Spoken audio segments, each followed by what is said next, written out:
So dear students, in this video tutorial we will discuss application layer, which is the topmost layer of a reference model, whether it is an ISO OSI or TCP/IP reference model. As you all know that in the application layer you can find higher order protocols which helps to perform application oriented functions. നമ്മളുടെ കമ്പ്യൂട്ടറിൻ്റെ അകത്ത് install ചെയ്തിരിക്കുന്ന network accessible ആകുന്ന എല്ലാ സോഫ്റ്റ്വെയർസും, അത് email software ആയിക്കോട്ടെ, web browsers ആയിക്കോട്ടെ, chat software ആയിക്കോട്ടെ, മറ്റ് ഏതെല്ലാം നെറ്റ്വർക്ക് ആപ്ലിക്കേഷൻസ് കൈകാര്യം ചെയ്യാൻ ഇൻസ്റ്റാൾ ചെയ്ത് ഉപയോഗിക്കുന്ന എല്ലാ സോഫ്റ്റ്വെയർസും ആപ്ലിക്കേഷൻ ലെയറിലാണ് വർക്ക് ചെയ്യുന്നതെന്ന് ഞാൻ നിങ്ങളോട് പറഞ്ഞിട്ടുണ്ട്. ഈ ആപ്ലിക്കേഷൻസിൻ്റെ ബിനീത്തായിട്ട് ആപ്ലിക്കേഷൻ ലെയറിൽ കുറച്ച് പ്രോട്ടോക്കോൾസും കൂടി ഈ ആപ്ലിക്കേഷൻസ് വർക്കിങ്ങിന് ഹെൽപ്പ് ചെയ്യാനായിട്ട് അണ്ടർനീത്തിലുണ്ട്. ഈ പ്രോട്ടോക്കോൾസിൻ്റെയും കൂടെ സഹായത്തോടു കൂടിയിട്ടാണ് ഓരോ ആപ്ലിക്കേഷനും എന്ത് തരം ടാസ്ക്കാണോ നമുക്ക് ചെയ്തു തരാനുള്ളത് അത് ചെയ്തു തരുന്നത്. ഉദാഹരണത്തിന് ഒരു ഇമെയിൽ സോഫ്റ്റ്വെയർ ഇമെയിൽ അയക്കുകയാണ് ചെയ്യേണ്ടത്, ചാറ്റ് സോഫ്റ്റ്വെയർ ചാറ്റ് മെസ്സേജ് അയക്കുകയാണ് ചെയ്യേണ്ടത്, വെബ് ബ്രൗസേഴ്സ് ഒരു വെബ്സൈറ്റ് ലോഡ് ചെയ്ത് അത് ഡിസ്പ്ലേ ചെയ്യാണ് കാണിക്കേണ്ടത്. ഇതുപോലെ ഓരോ ആപ്ലിക്കേഷനും അതിൻ്റേതായ ധർമ്മമുണ്ട്. ഈ ധർമ്മങ്ങൾ ചെയ്തു തരാൻ വേണ്ടി ഈ ആപ്ലിക്കേഷൻസിൻ്റെ ബിനീത്തിൽ ടോപ്പ് മോസ്റ്റ് ലെയറിൽ ആപ്ലിക്കേഷൻ ലെയർ പ്രോട്ടോക്കോൾസ് ഉണ്ട്. ഇതിൽ പ്രധാനമായിട്ട് 3 പ്രോട്ടോക്കോൾസാണ് നമുക്ക് പഠിക്കാനുള്ളത്. So the layer where all applications used to access the network are found in the application layer. ഏതെല്ലാം ആപ്ലിക്കേഷൻസ് ആണോ നെറ്റ്വർക്കിനെ ആക്സസ് ചെയ്ത് അതിൻ്റെ സേവനങ്ങൾ ലഭ്യമാകാൻ വേണ്ടി ഉപയോഗിക്കുന്നത്, ആ ലെയറിനെയാണ് ആപ്ലിക്കേഷൻ ലെയർ എന്ന് വിളിക്കുന്നത്. അവിടെ അതിൻ്റെ പ്രോട്ടോക്കോൾസും ഉണ്ട്. So the protocols present in this layer helps these applications to function. ഞാൻ പറഞ്ഞതുപോലെ ഈ ഓരോ ആപ്ലിക്കേഷനെയും സപ്പോർട്ട് ചെയ്യാൻ ഒരു കൂട്ടം പ്രോട്ടോക്കോൾസ് ഓരോ തരം ആപ്ലിക്കേഷനും വേണ്ടി ഉണ്ട്. പ്രത്യേകം ആപ്ലിക്കേഷൻസ് പിന്നാണ്, അതുപോലെ പ്രത്യേകം പ്രോട്ടോക്കോൾസുമാണ് ഓരോന്നിനും അനുയോജ്യമായിട്ട് വർക്ക് ചെയ്യുന്നത്. എക്സാമ്പിളായിട്ടുള്ളത് DNS, domain name system, FTP, Telnet, ഇതൊക്കെയാണ് ഇൻ്റർനെറ്റ് ആപ്ലിക്കേഷൻസിനെ ഹെൽപ്പ് ചെയ്യുന്ന ആപ്ലിക്കേഷൻ ലെയർ പ്രോട്ടോക്കോൾ. ഇതാണ് നമുക്ക് പഠിക്കാനുള്ളത്. ഒരു ഇൻ്റർനെറ്റ് ബേസ്ഡ് ആയിട്ടുള്ള ആപ്ലിക്കേഷൻസ് ഉപയോഗിക്കുന്ന സമയത്ത് നമ്മൾ നെറ്റ്വർക്കിലെ അംഗമാണ്. നമ്മളെ സംബന്ധിച്ചിടത്തോളം നമ്മൾ കമ്പ്യൂട്ടറിൻ്റെ ഡെസ്ക്ടോപ്പിൽ പ്രസൻ്റ് ആയിരിക്കുന്ന ആ ഐക്കൺ ഡബിൾ ക്ലിക്ക് ചെയ്തിട്ടാണ് ഈ ആപ്ലിക്കേഷൻസ് ഉപയോഗിക്കുന്നത്. ചിലത് നമ്മൾ ആപ്ലിക്കേഷൻസ് ഉപയോഗിക്കുമ്പോൾ തന്നെ ആ ആപ്ലിക്കേഷൻസിൻ്റെ അനുബന്ധമായിട്ടുള്ള ഈ ആപ്ലിക്കേഷൻ ലെയർ പ്രോട്ടോക്കോൾ ഓട്ടോമാറ്റിക്കായിട്ട് പ്രവർത്തിച്ചു തുടങ്ങും. അങ്ങനെയുള്ള 3 എണ്ണമാണ് DNSഉം FTPയും ടെൽനെറ്റും. ആദ്യം നമുക്ക് DNS എന്താണെന്ന് നോക്കാം. DNSൻ്റെ full form domain name system എന്നാണ്. ഈ DNS പ്രോട്ടോക്കോൾ എന്താ ചെയ്യുന്നത്? All application programs refer to all other host and mail boxes with IP address. Usually ഇൻ്റർനെറ്റിനകത്ത് നമുക്ക് ഏതെങ്കിലും ഒരു മെയിൽ ബോക്സോ അല്ലെങ്കിൽ കമ്പ്യൂട്ടറിലോ സ്റ്റോർ ചെയ്തിരിക്കുന്ന വെബ്സൈറ്റോ ആക്സസ് ചെയ്യുന്ന സമയത്ത് നമ്മളുടെ ആപ്ലിക്കേഷൻ പ്രോഗ്രാം, സ്പെസിഫിക്കലി പറയുകയാണെങ്കിൽ ഒരു വെബ് ബ്രൗസറാണ്. ഈ ഒരു വെബ് ബ്രൗസർ ഒരു ആപ്ലിക്കേഷൻ പ്രോഗ്രാം ആയിട്ടുള്ള എക്സാമ്പിളായിട്ട് എടുത്തു കഴിഞ്ഞാൽ ഇത് നമ്മൾ മറ്റൊരു കമ്പ്യൂട്ടറിലെ വെബ്സൈറ്റിനെ ആക്സസ് ചെയ്യാനായിട്ട് റെഫർ ചെയ്യുന്നതോ, അല്ലെങ്കിൽ നമ്മുടെ ഒരു ഇമെയിൽ തന്നെ എടുക്കുക. നമുക്ക് ഇമെയിൽ സെൻഡ് ചെയ്യാൻ വേണ്ടി നമ്മുടെ ഇമെയിൽ സോഫ്റ്റ്വെയർ ഏതെങ്കിലും ഒരു സെർവറിനെ തേടി പിടിക്കണം, അതിലേക്കാണ് നമ്മളുടെ ഇമെയിൽ അയക്കേണ്ടുന്നത്. ഇങ്ങനെ ഏതെല്ലാം കമ്പ്യൂട്ടർ നെറ്റ്വർക്കിൽ, അതായത് ഇൻ്റർനെറ്റ് നെറ്റ്വർക്കിൽ കമ്പ്യൂട്ടറുകളുണ്ടോ അവയ്ക്കെല്ലാം IP അഡ്രസ്സസ് ഉണ്ട്. ഈ IP അഡ്രസ്സ് ആദ്യമായിട്ട് അറിഞ്ഞെങ്കിൽ മാത്രമേ നമ്മളുടെ ആപ്ലിക്കേഷന് ആ കമ്പ്യൂട്ടറിലെ കറസ്പോണ്ടിങ് കമ്പോണൻറ്റുമായിട്ട് ഇൻറ്ററാക്ട് ചെയ്യാനൊക്കൂ. അപ്പോൾ all the application programmes which you are going to use in internet are going to refer host എന്ന് പറഞ്ഞാൽ മറ്റ് കമ്പ്യൂട്ടറുകൾ എവിടാണോ ഈ സർവീസ് ലഭ്യമാകുന്ന ആപ്ലിക്കേഷൻസ് സ്റ്റോർ ചെയ്തിരിക്കുന്നത്. ഇപ്പോൾ വെബ്സൈറ്റ് ആണെങ്കിൽ വെബ്സൈറ്റ് സ്റ്റോർ ചെയ്തിരിക്കുന്ന സെർവർ, ഇമെയിൽ ആണെങ്കിൽ ഇമെയിൽ സൂക്ഷിക്കുന്ന മെയിൽ സെർവർ, ഇതിനെല്ലാം കോൺടാക്ട് ചെയ്യണം. ഓക്കെ, അപ്പോൾ അത് IP അഡ്രസ്സസ് ഉപയോഗിച്ചാണ് ഇവയെ കോൺടാക്ട് ചെയ്യുന്നത്. അപ്പോൾ IP അഡ്രസ്സിൻ്റെ അറിവ് ഈ ആപ്ലിക്കേഷൻ ഉണ്ടെങ്കിൽ ആ പർട്ടിക്കുലർ കമ്പ്യൂട്ടറുമായിട്ട് ഇൻട്രാക്ട് ചെയ്ത് നമുക്ക് ആ സേവനം ലഭ്യമാകാൻ ഒക്കും. These addresses are hard for people to remember. അല്ലെങ്കിൽ ആപ്ലിക്കേഷൻ നമുക്കിപ്പം കൃത്യമായിട്ട് ഏത് എന്താണ് കമ്പ്യൂട്ടറിൽ സ്റ്റോർ ചെയ്തിരിക്കുന്ന ആപ്ലിക്കേഷനാണ് നമുക്ക് വേണ്ടുന്നത് എന്ന് പെട്ടെന്ന് തന്നെ ഓർക്കാൻ ബുദ്ധിമുട്ടാണ്. ഉദാഹരണത്തിന് വെബ് ബ്രൗസർ സോഫ്റ്റ്വെയർ ഒന്ന് തുറന്നേ. വെബ് ബ്രൗസർ സോഫ്റ്റ്വെയർ ആയ ഗൂഗിൾ ക്രോം ഓപ്പൺ ചെയ്താൽ അത് ചുമ്മാ ഓപ്പൺ ആയിട്ട് അവിടെ കിടക്കത്തേ ഉള്ളൂ. നമുക്കൊരു വെബ്സൈറ്റ് ലോഡ് ചെയ്യണമെന്നുണ്ടെങ്കിൽ ഇവിടെ ആ കറസ്പോണ്ടിങ് ഹോസ്റ്റിൻ്റെ IP അഡ്രസ്സ് എൻ്റർ ചെയ്ത് കൊടുത്തേ വെക്കൂ. പക്ഷേ നമുക്ക് IP അഡ്രസ്സ് കാണാതെ അറിയാൻ ഒക്കുമോ?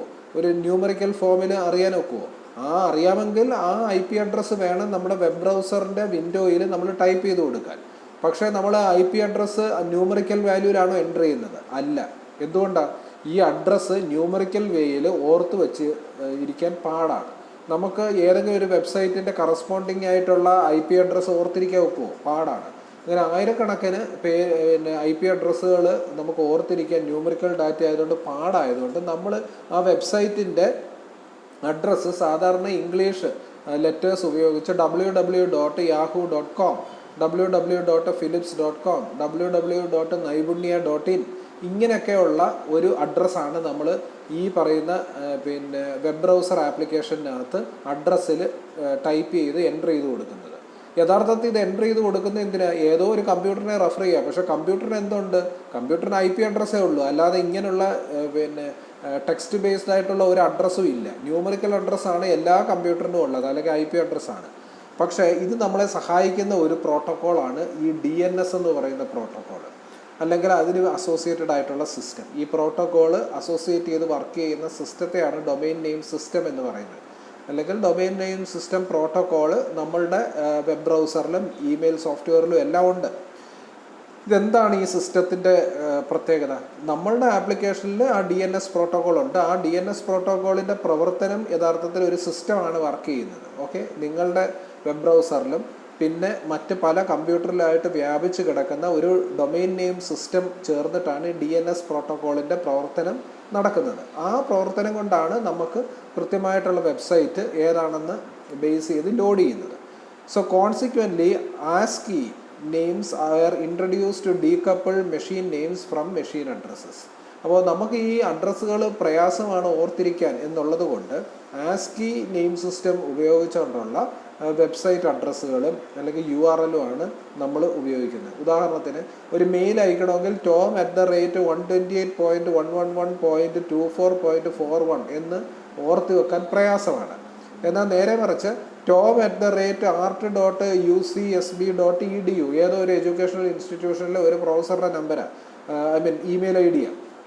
ഇങ്ങനെ ഓർത്ത് വെക്കാനായിട്ട് എളുപ്പമാണ്. അല്ലെങ്കിൽ johnsmith@gmail.com, johnsmith@gmail.com എളുപ്പം ഓർത്തിരിക്കാം. നേരെ മറിച്ച് അതിന് പകരമുള്ള 123.123.68.3 എന്നുള്ള ഒരു നമ്പർ ഓർത്തിരിക്കാൻ പ്രയാസമാണ്.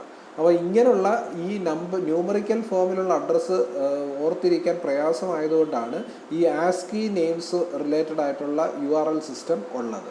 ഓക്കെ, അപ്പോൾ essence of DNS is the invention of A hierarchical domain based naming scheme and A distributed database system for implementing this naming scheme. അപ്പോൾ ഇതിനു വേണ്ടി ഉള്ള ഒരു നെയിമിംഗ് സിസ്റ്റമാണ് ഡൊമെയിൻ നെയിം സിസ്റ്റം എന്ന് പറയുന്നത്. നിങ്ങളുടെ വെബ് ബ്രൗസറിൽ നിങ്ങൾ ഒരു ഇംഗ്ലീഷ് ഓറിയൻറ്റഡ് ആയിട്ടുള്ള ഒരു വെബ്സൈറ്റ് അഡ്രസ്സോ ഇമെയിൽ അഡ്രസ്സോ ഒക്കെ ടൈപ്പ് ചെയ്ത് കഴിഞ്ഞാൽ ഇത് റിസോൾവ് ചെയ്ത് അതിൻ്റെ കറസ്പോണ്ടിങ് ആയിട്ടുള്ള ന്യൂമറിക്കൽ വാല്യൂ റിട്രീവ് ചെയ്ത് എടുത്തിട്ട് മാത്രമേ ഈ വെബ് ബ്രൗസർ യഥാർത്ഥത്തിൽ വർക്കിംഗ് ആരംഭിക്കൂ.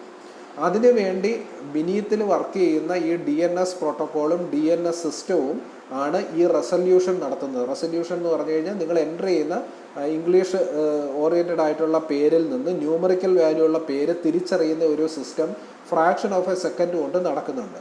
നിങ്ങളുടെ വെബ് ബ്രൗസറിൽ നിന്ന് ആ ടൈപ്പ് ചെയ്തിരിക്കുന്ന അഡ്രസ്സ് ഒരു ഡൊമെയിൻ നെയിം സെർവറിലേക്കാണ് പോകുന്നത്. ആ ഡൊമെയിൻ നെയിം സെർവറിനകത്ത് ചെന്നിട്ട് ആ കറസ്പോണ്ടിങ് ആയിട്ടുള്ള ന്യൂമറിക്കൽ വാല്യൂ ലഭ്യമാക്കാൻ ശ്രമിക്കും. ചിലപ്പോൾ ആദ്യമായിട്ട് അപ്രോച്ച് ചെയ്യുന്ന DNS സെർവർ ഇത് കാണത്തില്ല. അത് തന്നെ ബ്രാഞ്ച് ചെയ്ത് ലോകത്ത് വ്യാപിച്ച് കിടക്കുന്ന ഒരു സിസ്റ്റമാണ് DNS സിസ്റ്റം. അത് ചിലപ്പോൾ ഇന്ത്യയിൽ നിന്ന് തന്നെ കിട്ടണമെന്നില്ല ആ കറസ്പോണ്ടിങ് ആയിട്ടുള്ള ആ URLൻ്റെ ന്യൂമറിക്കൽ വാല്യൂ. അതിനൊരു സിസ്റ്റം നിൽപ്പുണ്ട്. അതിനുവേണ്ടി ഒരു ഹയറാർക്കിക്കലായിട്ടുള്ള ഒരു കണക്ഷൻ ഓറിയൻറ്റഡ് ആയിട്ടുള്ള domain based naming scheme system ഈ ലോകത്തെ നെറ്റ്വർക്കിനകത്ത് വ്യാപിച്ച് കിടപ്പിട്ടുണ്ട്. ISPs എല്ലാം ബന്ധപ്പെട്ട് നമ്മളുടെ ക്ലയൻറ്റ് കമ്പ്യൂട്ടർ പോലെ തന്നെ ഡൊമെയിൻ നെയിംസ് സൂക്ഷിക്കുന്ന ചില സെർവറുകളും സിസ്റ്റംസും ഉണ്ട്. ഇപ്പം നമ്മൾ ആവശ്യപ്പെടുന്ന വെബ്സൈറ്റിൻ്റെ അഡ്രസ്സ് കറസ്പോണ്ടിങ് ന്യൂമറിക്കൽ വാല്യൂ കണ്ടെത്താനായിട്ട് ഇതൊരു ഡൊമെയിൻ നെയിം സെർവറിൽ ചെല്ലുകയും ആ ഡൊമെയിൻ നെയിം സെർവർ തൻ്റെ സബ് സെർവറുകളിൽ പോയി finally fraction of A second കൊണ്ട് എവിടാണോ ഈ കറസ്പോണ്ടിങ് ഇംഗ്ലീഷ് ഓറിയൻറ്റഡ് നെയിമിന് കറസ്പോണ്ടിങ് ആയിട്ടുള്ള ന്യൂമറിക്കൽ വാല്യൂ കിടക്കുന്നത് അത് തപ്പിപ്പിടിച്ച് ആ കറസ്പോണ്ടിങ് ന്യൂമറിക്കൽ വാല്യൂ തിരിച്ചു കൊണ്ടുവന്ന് നമ്മളുടെ കമ്പ്യൂട്ടറിലെ ഈ വെബ് ബ്രൗസറിൽ എത്തിക്കുകയും അതിന് ശേഷമാണ് നമ്മുടെ വെബ് ബ്രൗസർ യഥാർത്ഥത്തിൽ നമ്മൾ ആവശ്യപ്പെടുന്ന സൈറ്റ് ലോഡ് ചെയ്യാൻ ശ്രമിക്കുകയും ചെയ്യുന്നത്. മനസ്സിലായി? അങ്ങനെയുള്ള ഒരു hierarchical domain based naming system exist ചെയ്യുന്നുണ്ട് ഈ DNS പ്രോട്ടോക്കോളിൻ്റെ ഭാഗമായിട്ട്. അതാണ് യഥാർത്ഥത്തിൽ ഒരു ആപ്ലിക്കേഷൻ ലെയർ പ്രോട്ടോക്കോളായ DNS ചെയ്തു തരുന്നത്. So it is primarily used for mapping host names and email names to IP addresses. അപ്പം DNS പ്രോട്ടോക്കോളും DNS സിസ്റ്റവും വർക്ക് ചെയ്യുന്നത് തന്നെ ഈ നമ്മളുടെ ആപ്ലിക്കേഷന് മറ്റ് കമ്പ്യൂട്ടറുകളുമായിട്ട് ഇൻട്രാക്ട് ചെയ്യാൻ ആവശ്യമായിട്ടുള്ള IP അഡ്രസ്സ് റിസോൾവ് ചെയ്ത് തരിക എന്നുള്ള ലക്ഷ്യമാക്കിയിട്ടാണ് ഈ DNS പ്രോട്ടോക്കോള് വർക്ക് ചെയ്യുന്നത് നമ്മളുടെ ഈ വെബ് ആപ്ലിക്കേഷൻസിനകത്ത്. മനസ്സിലായല്ലോ? അപ്പോൾ to map a name on to an IP address, അപ്പോൾ നമ്മൾ കൊടുക്കുന്ന നെയിമിനെ IP അഡ്രസ്സുമായിട്ട് മാപ്പ് ചെയ്യാനായിട്ട് നമ്മളുടെ ആപ്ലിക്കേഷൻ പ്രോട്ടോക്കോൾ എന്ത് ചെയ്യുമെന്നറിയാം? നമ്മുടെ ആപ്ലിക്കേഷൻ പ്രോഗ്രാം എന്ത് ചെയ്യുമെന്നറിയാം? നമ്മൾ അറിയാതെ തന്നെ the application program calls a library procedure called a resolver. നമ്മളുടെ ആപ്ലിക്കേഷനകത്ത് ഹിഡൻ ആയിട്ടിരിക്കുന്ന അല്ലെങ്കിൽ നമ്മൾ അറിയാതിരിക്കുന്ന ഈ റിസോൾവർ എന്ന് പറയുന്ന ആ ഒരു പ്രോഗ്രാമിംഗ് കമ്പോണൻറ്റ്, ഒരു ലൈബ്രറി പ്രൊസീജിയർ കമ്പോണൻറ്റ് അല്ലെങ്കിൽ ഒരു ചെറിയ ഷോർട്ട് പ്രോഗ്രാമിംഗ് കമ്പോണൻറ്റ് വർക്ക് ചെയ്യും. Okay, and sense this name as A parameter. ഈ പ്രൊസീജിയറിൻ്റെ ഒരു പാരാമീറ്ററായിട്ട് ഈ നമ്മൾ എൻ്റർ ചെയ്തിരിക്കുന്ന ഈ നെയിം ഉണ്ടല്ലോ, നമ്മൾ വെബ്സൈറ്റിൻ്റെ നെയിം ടൈപ്പ് ചെയ്തിൽ www.sony.com എന്നാണ് ഉണ്ടെങ്കിൽ www.sony.com ഒരു പാരാമീറ്ററായിട്ട് ഈ ലൈബ്രറി പ്രൊസീജിയർ എടുത്തിട്ട് ഈ ലൈബ്രറി പ്രൊസീജിയറിൻ്റെ ജോലിയാണ് ഇനി അത് റിസോൾവ് ചെയ്ത് അതിൻ്റെ ന്യൂമറിക്കൽ വാല്യൂ എടുക്കാൻ. The resolver sends a UDP packet to a local DNS server. കണ്ട, ഒരു UDP പാക്കറ്റ് ആക്കി മാറ്റിയിട്ട്, UDP എന്ന് പറയുന്ന ഒരു പ്രോട്ടോക്കോൾ ഉണ്ടല്ലോ ഇത് സോൾവ് ചെയ്യാൻ വേണ്ടി ഒരു UDP പാക്കറ്റ് ഉണ്ടാക്കി വേഗം തന്നെ, UDP എന്ന് പറയുന്നത് വളരെ ഫാസ്റ്റായിട്ട് ആൻസർ കിട്ടാൻ വേണ്ടിയിട്ടാണ് ഈ ട്രാൻസ്പോർട്ട് ലെയറിലെ UDP പ്രോട്ടോക്കോൾ വന്ന് ഇതിനെ പെട്ടെന്ന് തന്നെ ഒരു പാക്കറ്റ് ഉണ്ടാക്കി ഇൻ്റർനെറ്റ് പ്രോട്ടോക്കോളിനായി കൊടുക്കുകയും എന്നിട്ട് ഇൻ്റർനെറ്റ് പ്രോട്ടോക്കോളിൻ്റെ സഹായത്തോടു കൂടി ലോക്കൽ DNSലേക്ക് അയക്കും. അപ്പോൾ നമ്മളുടെ ഇൻ്റർനെറ്റ് സിസ്റ്റത്തിലെ കണക്ഷൻ ഉണ്ടെങ്കിൽ നമുക്കറിയാം ലോക്കൽ DNS എവിടെയാണെന്ന്. നമ്മളുടെ ISP ആയിരിക്കും അത് തരും. നമ്മുടെ ISPയിലോട്ട് കൊടുക്കുന്ന ആ ഒരു വെബ്സൈറ്റ് ആക്സസ് ചെയ്യണം, പക്ഷേ അയാൾ എൻ്റർ ചെയ്തിരിക്കുന്ന ഒരു നെയിമാണ്, ഇതിൻ്റെ കറസ്പോണ്ടിങ് IP അഡ്രസ്സ് അറിഞ്ഞാലേ നമുക്കത് തപ്പിയെടുത്ത് ഇയാൾക്ക് കൊണ്ട് കൊടുക്കാനൊക്കും. ഇപ്പോൾ ലോക്കൽ DNS ഉടനെ തന്നെ എന്ത് ചെയ്യും? It looks up the name and return the IP address to the resolver. അത് സ്വന്തം കൈവശമുള്ള ലിസ്റ്റിനകത്ത് നോക്കും ഇതിൻ്റെ കറസ്പോണ്ടിങ് ആയിട്ടുള്ള IP അഡ്രസ്സ് ഉണ്ടോ ഇല്ലയോ എന്നുള്ളത്. എന്നിട്ട് ഇല്ലെന്നുണ്ടെങ്കിൽ എന്ത് ചെയ്യുന്നറിയാം, ഇത് അടുത്ത ISP അടുത്ത റിസോൾവർ സെർവറിലേക്ക് വിടും. അങ്ങനെ ചിലപ്പം ഒരു 5-10 DNS റിസോൾവിങ് ആ ടേബിൾ റെഫർ ചെയ്യാനായിട്ട് പല DNS സെർവറിലൂടെ കടന്ന് എവിടെങ്കിലും ഒരിടത്ത് വെച്ചത് കിട്ടുകയും അത് തിരിച്ച് വന്ന് നമ്മളുടെ കമ്പ്യൂട്ടറിൽ എത്തിച്ചേരുകയും ചെയ്യും. നമ്മളുടെ കമ്പ്യൂട്ടറിലെ ആവശ്യപ്പെട്ട ആപ്ലിക്കേഷൻ പ്രോഗ്രാമിന് ഇതിൻ്റെ വാല്യൂ കൊടുക്കുകയും ചെയ്യും. ഇതാണ് ചെയ്യുന്നത്. So with getting of the IP address, the program then establishes a TCP connection. എന്നിട്ടാണ് നമുക്ക് IP അഡ്രസ്സ് കിട്ടിക്കഴിഞ്ഞു കഴിഞ്ഞാൽ, ഏത് കമ്പ്യൂട്ടറുമായിട്ട് ഇൻട്രാക്ട് ചെയ്തിട്ടാണ് ഈ വെബ്സൈറ്റ് ലോഡ് ചെയ്യേണ്ടതെന്ന് കിട്ടിക്കഴിഞ്ഞു കഴിഞ്ഞാൽ പിന്നെ അടുത്ത ജോലി എന്ന് പറഞ്ഞു കഴിഞ്ഞാൽ നമ്മളുടെ TCP/IP റഫറൻസ് മോഡലിലാണല്ലോ ഇൻ്റർനെറ്റ് വർക്ക് ചെയ്യുന്നത്. അതിൽ TCP മുൻകൈ എടുത്ത് ഒരു TCP കണക്ഷൻ ആ പർട്ടിക്കുലർ സെർവർ കമ്പ്യൂട്ടറുമായിട്ട് എസ്റ്റാബ്ലിഷ് ചെയ്തിട്ട് നമ്മളുടെ റിക്വസ്റ്റുകൾ നമ്മളുടെ റിക്വസ്റ്റ് ആ ഡെസ്റ്റിനേഷൻ ലക്ഷ്യമാക്കി അയക്കുകയും ചെയ്യും, പാക്കറ്റായിട്ട് അയക്കുകയും ചെയ്യും. ഇത് അവിടെ എത്തുകയും ചെയ്യും, അയാളും തിരിച്ച് ഇതിന് മറുപടി കൊടുക്കുകയും ചെയ്യും. അങ്ങനെയാണ് മുന്നോട്ട് പോകുന്നത്. ഇത് ഹെൽപ്പ് ചെയ്യുന്ന ഒരു പ്രോട്ടോക്കോളാണ് DNS എന്ന് പറയുന്നത്. ഓക്കെ, ശരി.